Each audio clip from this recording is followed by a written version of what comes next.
And here we go. Hey guys, welcome to Lost Episode 3 of CMD Tower's Brews and Builds. I'm MrComboNumber5, and my fellow host has met a bit that both of us will have shared animosity by the end, BigTuck. Yes, Mr. Combo-san, as our friends to the Far East would say, Oi yago mazu. What is it? Oh hey What's that go translate to? samu, which is hello, good morning. I thought it was gonna be something konnichiwa and then a space, but it turns out Japanese literature and alcohol has won again. Welcome, collective, to another great episode of Brews and Builds. And this episode could not have been done except by our amazing patrons. Whether you're part of the collective, Squeeze Choir, BigTucks, Mr. Combo, Storm Count, it doesn't matter. We love you guys and thank you for the support. Well, guys, if you haven't heard, we do have an amazing patron community. You should definitely head over and join cmdtower.com/Patreon. We do have many different tiers. For $15 a month, you can actually join the BigTucks Brew Buddies, get a ton of soft value, but also get CMD Tower swag. And then whenever we come out with new drops, if it aligns up with your tier, you'll also get it for free, just automatically being a part of it. But even just $1 a month helps the community. So go out there and join. But a big thing is if you're an existing patron, go do the referral program. Any of your friends, frenemy, or collective that you want to get to join, have them message us on Patreon, and we'll send you something free for just being great. Now, we do have great swag, merch, foily things. So head over to cmdtower.com/merch. You can pick up our amazing Jund holiday sweater. You can look at our amazing foil playmat from Brews and Builds. That's this really cool astrology, almost kind of has like a Theros feel to it. Definitely there are redacted bits that we can't talk about, but let's just say they have to do with hundreds and hundreds of sleeves. So please help the children. I am begging you. Now, we have started a new partnership. As you've probably heard, and even this episode's based around it, I've done playtest cards. Sometimes I do custom ones that are Game of Thrones themed. Sometimes I've done ones like today, which we'll get into in a bit. And where do I go to get these great cards? Or even if, like Tuck was just complaining about, if you own a single Ragavan copy, you can head over to abyssproxyshop.com and use the code CMD Tower to get 10% off your order. Plus, it's stackable. So I know if you spend over $30 on the website, you'll get 20% off your order. And then on top of that, using that code does help get a little bit of revenue into CMD Tower. So if you're going to go buy playtest cards or proxies, as a lot of people call them, go to abyssproxyshop.com and use CMD Tower to help us out. I can confirm that they have not one, but two options for the Ragavan proxy. One of them with Abu from Aladdin. And then another one, I believe, is some sort of anime, but I can't watch that stuff because it gives me nightmares. And of course, these YouTube videos are brought to you by T-Codes. He's our amazing video engineer at _T-Codes on Twitter.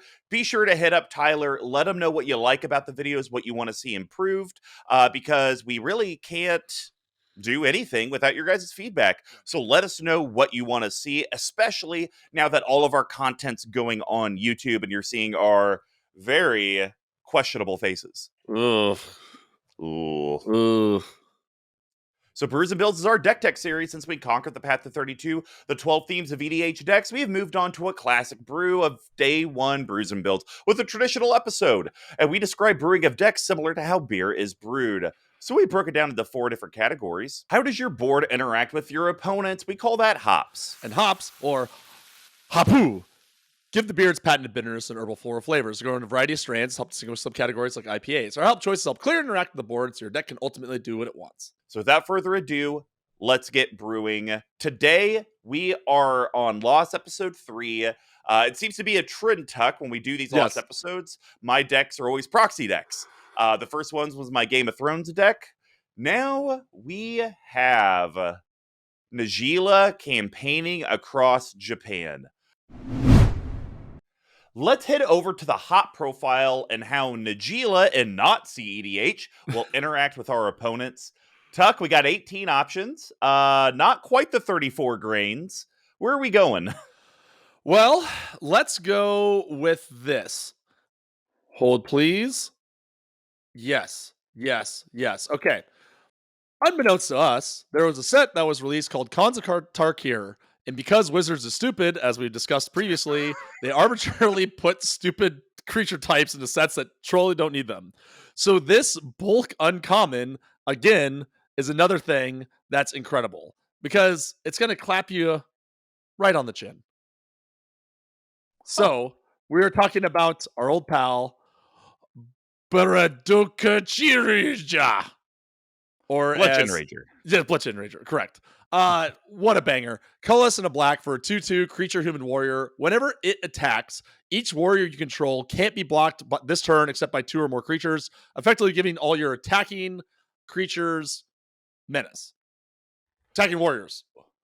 Well, I think this is a good point to kind of talk to the community about what is attacking and what is attack triggered.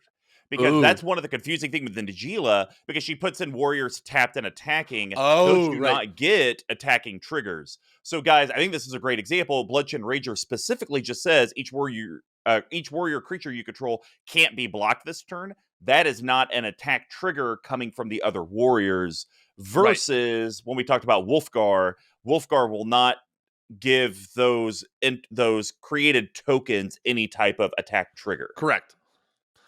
But yeah, just again, arbitrarily a warrior from Khans of Tarkir. It was like a third sub tier of that. It was a third sub legend of that set, and now you're going to be seeing these propping up in warrior decks left, right, and center. I mean, it makes sense to me because I mean, I didn't play Khans, but isn't Khans supposed to be like this deserty, like tribe based, and it kind of was like almost like Mad Max, except without like the post apocalyptic stuff. Just like if Kamigawa is ancient Japanese, right, with spirits and whatnot, Khans read more like samurai ninja years, right? With like it's tribal based and that sort of thing. But yes, gotcha. And the guy even looks like he's the art on this looks straight out of Mad Max. Yeah, it does. All right. Well, my next one is one of my favorite cards. From Altar of the Brood was there, and then this card. It is Silencia, and it's the one way that I'm able to en masse deal with my opponent's artifacts and enchantments. So we're talking about Orashando or Aura Shards. Easy. This is colorless Silencia enchantment. Whenever a creature enters the battlefield under my control, I may destroy target artifact or enchantment for $5. So Najeela attacks. I create 4 warriors, 4 triggers on Aura Shard. What's out there? Let's just start blowing stuff up. 100%. $5 now. This card there's really no excuse not to run it. If you're running in Selesnya, right? Most Selesnya decks are creating creatures. Didn't this used to be 20? Yeah. Yeah. And this is I think this is actually one where the list mattered. Or sorry, mystery booster, as we talked about last night, usually does not matter. This is a rare example where it actually mattered, right? I think that is one thing that tanked this price down to something much more affordable. And also, I think a big thing to look in here, Mr. Combo, is the May, right? Because there's other abilities where it's like when a creature enters the battlefield, Harmonic Sliver. Yes, exactly. You have to target something, and eventually it's going to blow itself up. No, says Aura Shards. I will be as flexible as you need me to be. Yeah, and the last thing I'll add, guys, is single Aaron. I can't remember if it was my Najeela deck or my Sliver deck, but I played against him with Aura Shards. He literally ended up quitting because the card just made it to where he couldn't play the game. That's how powerful this card is. Yeah, completely bonkers. All right, Tuck, give us your number 2. Okay. I hate this card. And there are decks where he's run as a commander that I don't like to see. Thankfully, he's slowly, or she perhaps is being slowly lost to the sands of time, where they completely wrong. And of course, we're talking about Durebi. Tiku Senjutsu Ka. Yeah, that's the one. Your boy. Ready?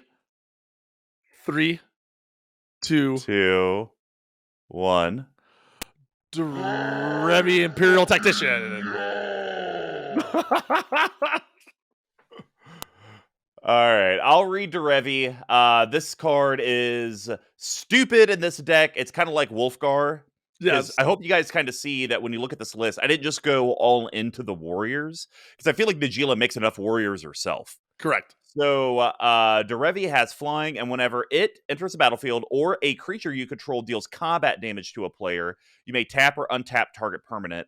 And Derevi's other ability doesn't matter, but just so you guys know, it is colorless, green, white, and blue. Put Derevi on the battlefield from the command zone. So I obviously can't do that in this deck, but man, that middle ability is kind of busted. I hate it. I don't like this card. I think this has been a grievous error that Wizards has made. I built this deck for one weekend and immediately tore it apart because I hated it. That being said, it is a very smart inclusion in this deck. It's very cute. You don't need, see, to your point, you don't need aggravated assault because you have this and a bunch of other stuff. This is going to let you do it. Let's going to let you do it in a more fun way, right? That is very, very true. All right. Well, my last one. Sometimes you just need to give Najeela a gift, and the gift is not constantly dying. So the best way to do that is with Fumitsu no Okorimono, or Gift of Immortality. Unreal. So, Gift of Immortality is 2 colorless white enchantment aura enchant creature. When enchanted creature dies, return that card to the battlefield under its owner's control. Return Gift of Immortality to the battlefield attached to that creature at the beginning of the next end step. It's another that dilemma that I tell you guys about where you have 2 things on the battlefield, Yep. they're 2 permanents, and it's like, well, you could get rid of one, but then that's just going to cause the other one to then help bring it back. But then if you waste it on the other, you still have to waste it on the thing. You can't, and especially because you're only going to be attaching this to Najeela, right? So it gets even worse. Oh, right? absolutely. So you're like, okay, I'll blow that up. Cool. I'll get 10 warriors. Okay, next turn, I'm gonna use my other removal to kill Najeela. Great. I'll just recast it from the command zone because I already have all my mana fixed, right? Yep. Like, there's no like. This is so backbreaking in so many decks, especially this one where you really only need Najeela out to really get ahead in the game, right? Yeah, for sure. I think, in my opinion, Najeela could probably live in the command zone once you have like 10 plus warrior tokens out. Because you'll have so many synergistic things happening that the extra combats, it'll suck that you don't have the life link and the trample and all that stuff, but I think you're fine. Yeah. It's like, no, it's okay. Because I got 10 and they have double strike and +1, and there's this other yeast card out here. It's just there's a lot of stuff that can happen. So Gift of Mortality is a great card. I would almost argue this is better than Swiftfoot Boots or Lightning Greaves in the deck, because if a board wipe happens, she comes back. Yeah. I would agree in this deck, yeah. And I think Gift of Mortality is going to be a card that's never going to be reprinted because it's so busted. It's at $2 now. Back when I first started playing, this was like 25 cents. So if you're interested in this card, pick one up. You will find a home for it. All right, Tuck, give us your final. Okay, this is a card that you spec'd on correctly because of its utility, right? And we are, of course, talking about Hoki no Kazi, which is Winds of Abandon. So, very, very good. Colorless and a white for sorcery. Exile target creature you don't control. For each creature exiled this way, its controller searches the library for a basic land card. Those players put those cards onto the battlefield tapped, then shuffle their libraries. And then it has Overlord, 4 colorless, double white, which is every other creature. So the only thing that sucks about this card is its sorcery speed, right? That's the only downside versus running it over Path to Exile. That being said, the fact that in this deck, you don't possibly care about how much lands people have, right? You only care about their creatures being away from the board, so you can slam face with Najeela, so you can slam face with 100 warrior tokens and do it over and over and over again, right? So this being a completely one-sided, not symmetrical board wipe for 6 mana, or being a piece of spot removal to get rid of that troublesome commander, that troublesome Blightsteel Colossus, just has insane utility for such a low initial cost. So, couple things. One, I've played this card multiple times, and I can't tell you, Tuck, how many times I've done it. And at that point in the game, people are like, "Okay, you exiled 15 things. I get 15 basics. I have 2 left." Yeah. And it's like, yeah. Okay. Yes. So that was the first thought. Second thought, I just thought of a design change to the card. Do you think this would have made the card more playable? Because still, like, 250 is still like fairly reasonable, especially for a Modern Horizons printed card. If it was a colorless white instant, still the same effect, but the overload, they created a new mechanic to where it had to be at sorcery speed. So the card on the single target is instant for the colorless white, because that is just a worse Path to Exile. Yeah. And then the overload, though, is at sorcery speed. What do you think about a design balance of that for the overload type stuff? I think that if that was the case on this card would be $20. You think? Oh, 100%. Just being able to cast it at some point with instant speed is so critical, right? Yeah. And we're gonna so we're gonna see we are going to reap that. We're gonna rue that reckoning when Neon Dynasty comes out, because all that stuff has channel, and people don't realize like, oh, this just turns every card, anything that has channel on it that's a land or permanent, just turns into so much more flexible. If this had instant speed stapled on it anywhere, this would be a $10 card, no questions asked. They have to give it sorcery just to keep it balanced in some way, shape, or form. Gotcha. Well, guys, that's going to wrap up the hop profile.